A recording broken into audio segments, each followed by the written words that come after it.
I'd say a couple times per year I may come across a property that really knocks my socks off, and this one definitely does just that. I mean, it is just incredible. From the finishings, from the view, which we're gonna see in just a minute, you are going to just go berserk. I mean, I did. Here we are, looking out the window. Okay, yes, we see the Eiffel Tower. That's pretty incredible. There are lots of apartments with the Eiffel Tower. But look, the Palais d'Élysées. Oh my goodness, it is just amazing. The apartment has 88 square meters, 76 locares or habitables, and then you have 2 air-conditioned bedrooms.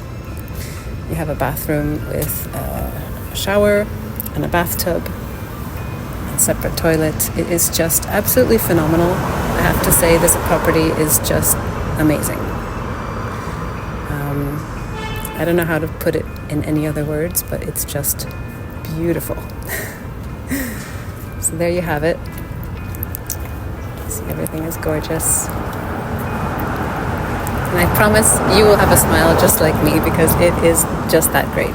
So come and see it and let me know what you think.